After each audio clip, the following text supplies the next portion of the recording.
Hey there for Dragonfly and me friends, welcome to another episode of Jean in the Kitchen. If this is your first visit here, I'm Jean Roman and this is for Dragonflies and me. And I do videos here primarily of cooking, but I also do gardening videos. And as the summer months and the spring months move forward, I'm going to be doing a lot more garden stuff. You're going to get to see me in the garden doing my new raised beds and whatnot. But today's video, I am making lasagna. And another thing, if this is your first time here, I will guide you over to my blog at fordragonfliesandme.com to get the full list of ingredients as well as all of the directions on how to make it. Generally, what I do here at my YouTube channel is I prepare it for you. I show you step by step how to do it. You see all the ingredients, but again, I direct you over to my blog. So I would love for you to smash the like button and smash that subscribe button here and at my blog so you don't miss an episode here or otherwise. So first things first, I'm making lasagna. Dave was hungry for lasagna, so we were like, okay, well, you know what? We did this recipe before on my blog, but I wasn't doing my YouTube videos at the time. So I thought, what an incredible opportunity to do so. So right now I am going to just kind of key you in on a couple things. I have already pre-cooked my lasagna noodles, probably about 75%. And what I'm going to do is, the reason I like to do that, you can buy the ready to bake ones. Those are good, but I don't know, I don't like the consistency of them after they've been cooked. I like a traditional lasagna noodle, but I do like it to be somewhat cooked. So I'm going to first put some of my homemade marinara sauce in this 11 by 7 baking dish. And it's just me and Dave tonight. The boys are not home for dinner, so one dish is going to be plenty for us for dinner, and also for Dave to be able to take for his work when he goes to lunch tomorrow night. So first things first, let's get some spaghetti sauce pasta sauce, marinara sauce. You'll be able to see my homemade marinara sauce, which is really popular. And I will have the link to that in the recipe. So there we go with that. And before I move on, magnifique. This is my cookbook. And again, if you're new here, you may not know that I have an incredible cookbook that I and another friend created during my 15 years while I was Mennonite. If you've been following me for a long time, you know this backstory. But if you're new here, this cookbook, Lovingly Seasoned Eats and Treats, has about 500 pages with 1,000 recipes, 100 of them being my own. It has an incredible canning section. When I decided, hey, you know what? I want to create a cookbook. I wanted a one-stop shop for all of my favorite recipes. Well, that was back in 2012. So since then, I have created a lot more recipes, which have been on my blog, and I'm currently working on my second cookbook, which will be available. I'm aiming towards Mother's Day and maybe Father's Day, but either way, your mom and your dad cook, can always be a little late Mother's Day gift too. Right now you can purchase this cookbook, Lovingly Seasoned Eats and Treat, at my blog, which that link will be in the description below. And you can purchase it in either a spiral bound soft cover, or now, pretty new, is my downloadable PDF version. So you can check that out at my blog at fordragonfliesandme.com. But let's move on. So I am going to cook my ground beef, and I'm going to season that with some seasonings, including Italian seasoning, parsley, some onion powder, onion salt, and some salt, pink Himalayan salt and pepper. So that is right there, but I'm going to go ahead, and right now, again, this is a small batch, so I am only using 1 pound of ground beef. You can use, oops, and I forgot, I'm going to add about a tablespoon of olive oil in there. I use farm-raised beef, and although it is labeled 80-20, it is much leaner. If you can see, how lean that ground beef is, and it does not produce a lot of fat when I'm cooking. So I like to add a little bit of extra virgin olive oil to my pan. I'm gonna let this cook for a little bit. I'm gonna get it broken down so it'll be nice and crumbly. I don't like big clumps.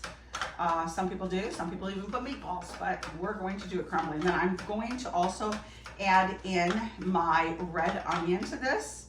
So I'm gonna add in there so that can saute together. And make sure that's cooking. I'm gonna get that going a little bit hotter.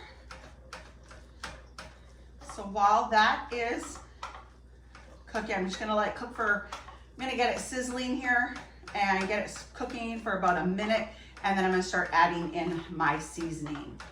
One other thing I'm going to throw in here is I'm not using minced garlic today. I am actually using whole garlic.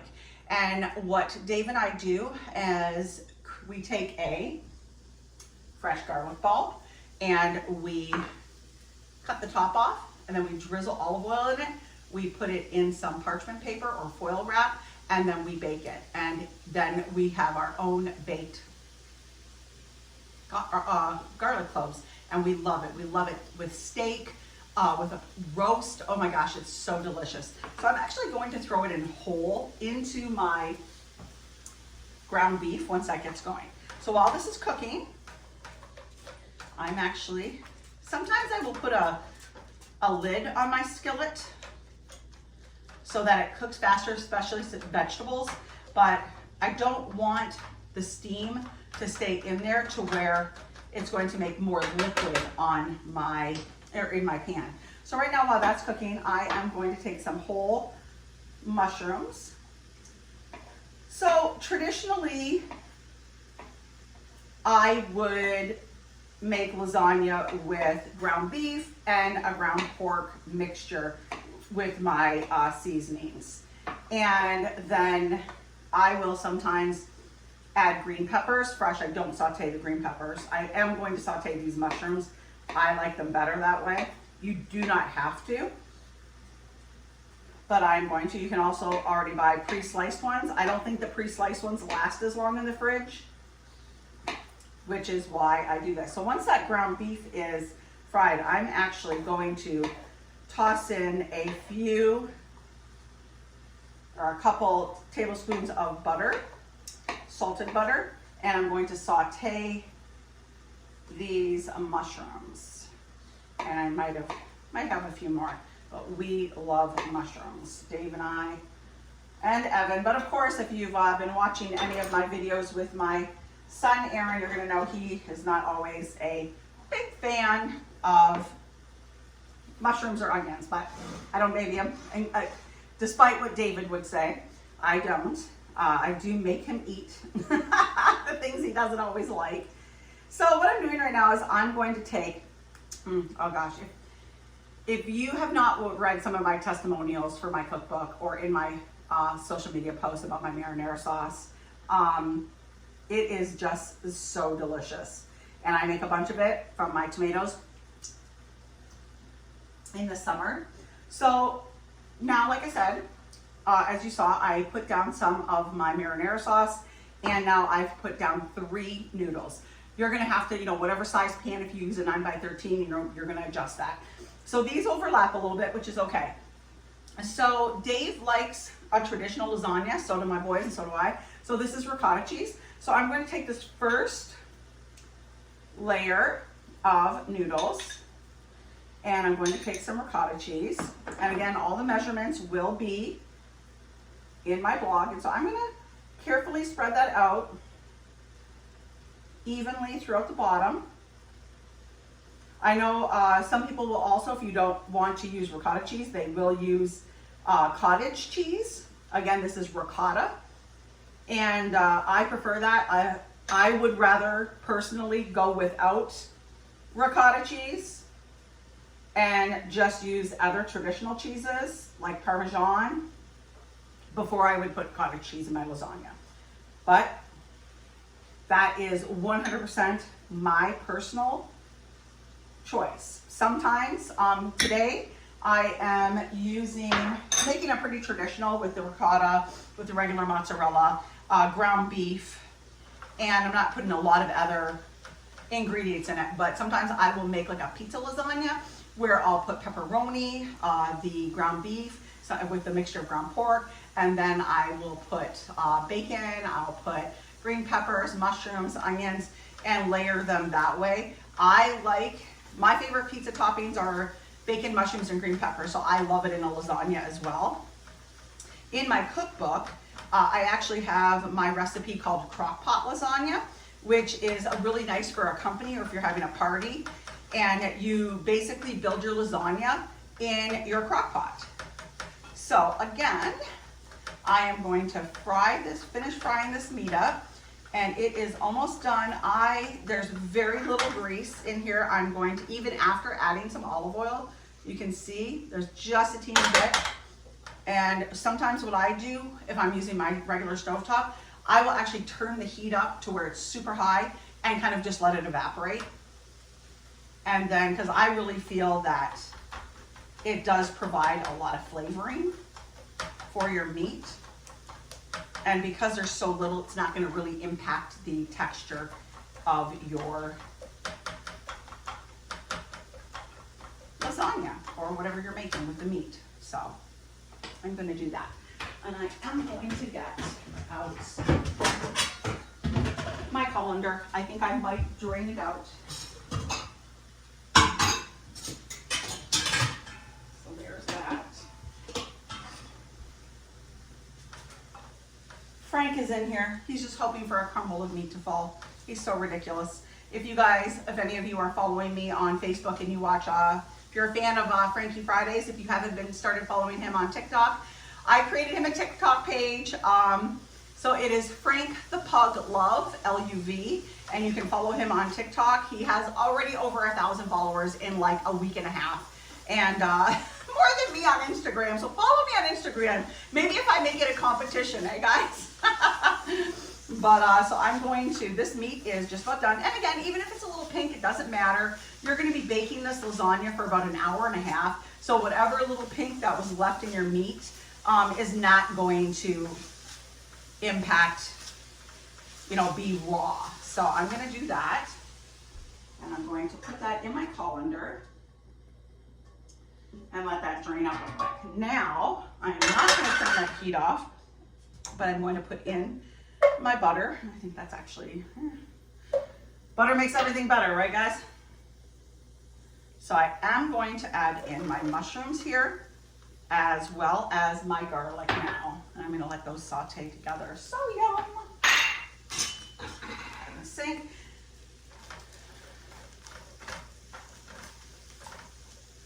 And I'm going to put my seasoning in with the mushrooms, because I forgot to with the meat. Not going to be a big deal.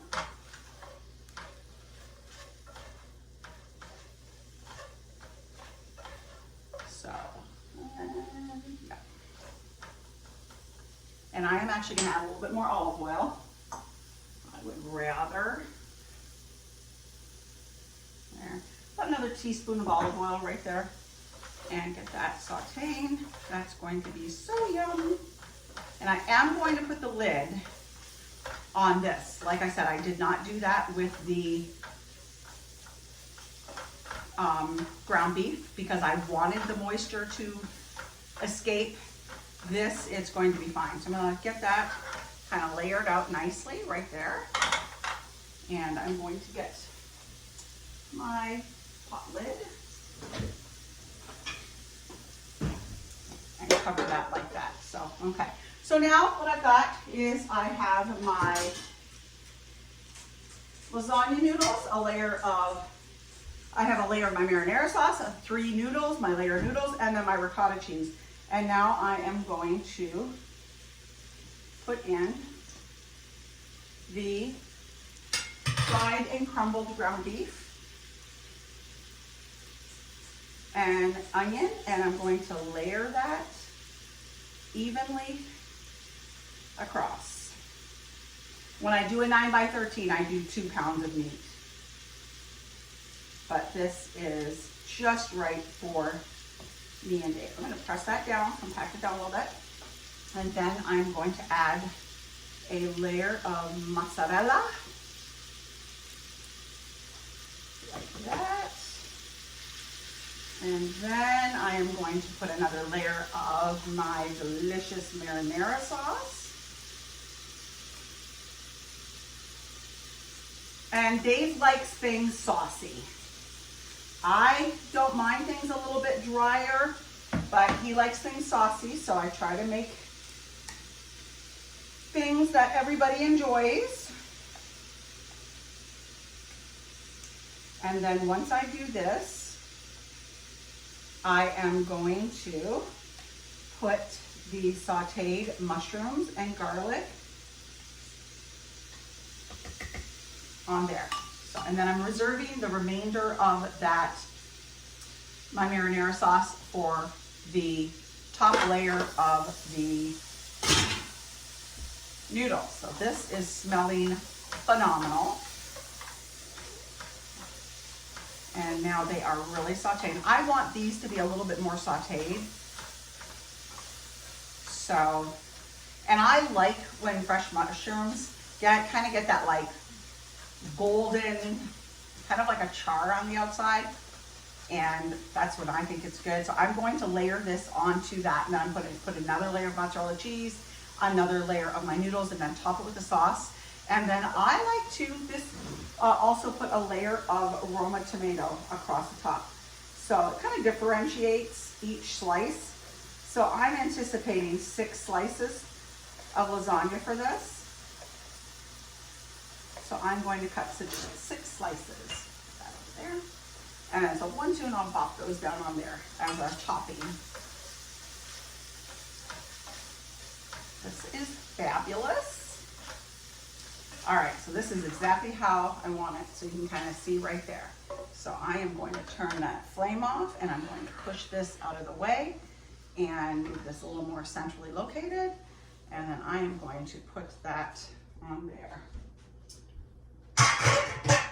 And then I'm going to take that spoon and I am going to spread it out. I want to try to get the garlic spread out. I don't want it all in one bite. And then I am going to cover this with foil wrap, and I'm going to bake it at 350, 325 for an hour and a half. And then I'm going to remove the foil and bake it for another 15 to 20 minutes. So now that that is beautiful, I'm going to add the remaining cheese. And there we go.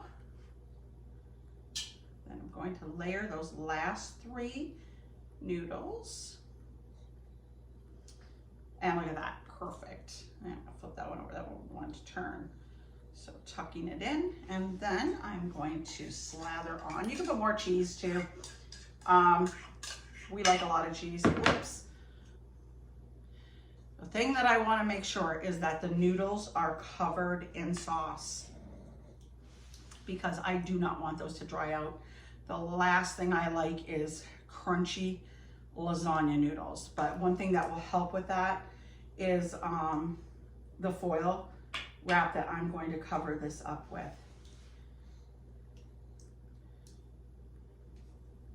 And one more thing.